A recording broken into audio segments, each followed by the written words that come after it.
Richard, tell us this morning, what's it been like to be in Israel over the last few days?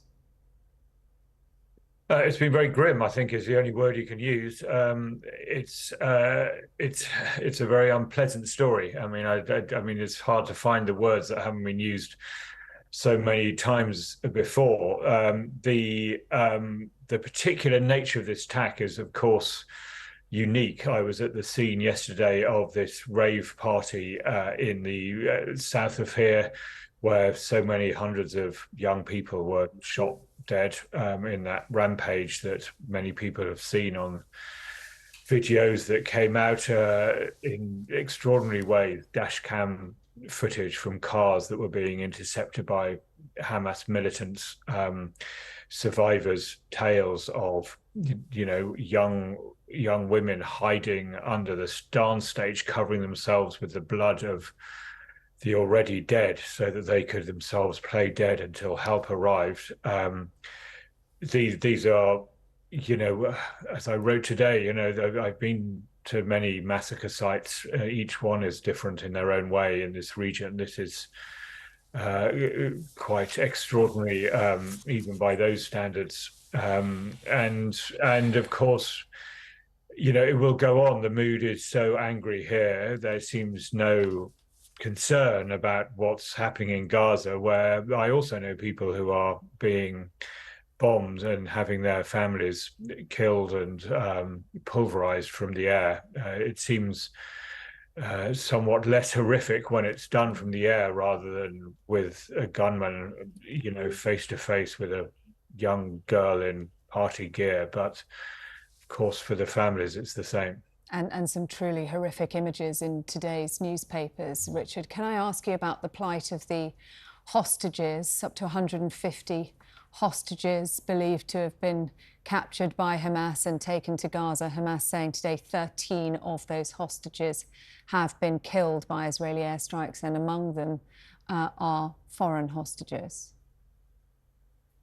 Indeed. I mean, I think the international community, whatever that means, will be waiting for evidence of this claim. Of course, it is tragically, undeniably possible that hostages have been killed. We don't know where Hamas have been keeping them, but they will be keeping them in Hamas safe houses and Hamas tunnels, which are the objects of the Israeli attacks. So it is entirely possible.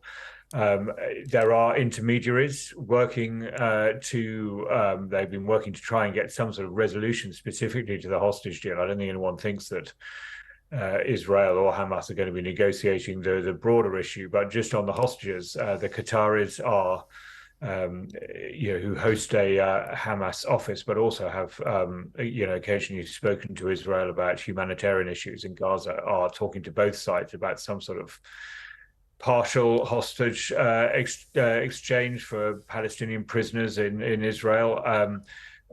If there's to be confirmation of this latest terrible thing for the terrible development for the families of the hostages, one hopes that information and evidence will be provided either through the Red Cross or through the Qataris. And of course, as you mentioned, the hostages there, Israel refusing in terms of putting on power or indeed water or medicines getting into Gaza. We've also seen those pictures of tanks amassing on the border. Just in terms of what happens next, Israel has been urged to show restraint by the international community. It must be very difficult for Israel. They have a right to defend their sovereign nation. Yeah, I mean, I don't think it's very difficult for Israel at all. I mean, in the way they see it, I don't think they'll pay much attention to calls from the international community for restraint. They have their own rules of operation, which they deploy. Large parts of the international community don't like that very much, but they've done it before, and they'll do it with even more ferocity this time. I don't think they're listening to calls for restraint. I think they are concerned about the idea that they deliberately target civilians, which they deny. There are times when it has to be said that they do show attempts to limit civilian harm. They do send warnings. They've sent this extraordinary warning overnight to 1 million Gaza residents to move south to the south of the enclave, suggesting that the ground invasion, which is sure to come, will primarily target the north, which is where Gaza City is, where some of the main Hamas operating bases are thought to be. But yes, their focus is on the military planning here, not on what the international community is saying in terms of restraint. Can I ask you, Richard, before we go, about the knock-on effect here in the United Kingdom? The Prime Minister last night announced a £3 million fund for the Community Security Trust to provide security for Jewish communities. We've got 4 Jewish schools that have decided to close their doors today because of fears over safety. The fear of a rise in anti-Semitic attacks is real now.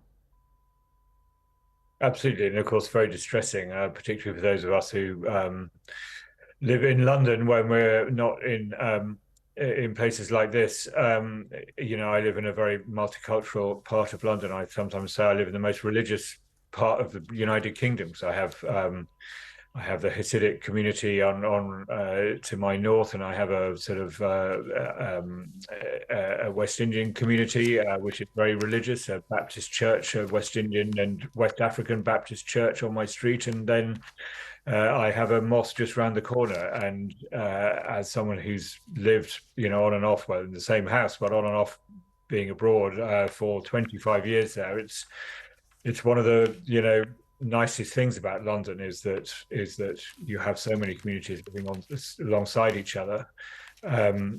It's so distressing to see, for me, my Jewish friends feeling at risk and at threat, and I have Muslim friends who have occasionally felt the same as well. Okay. What can one do? All one can do is, as those of us with some knowledge, try and find some way of promoting common ground. Indeed, Richard, thank you so much.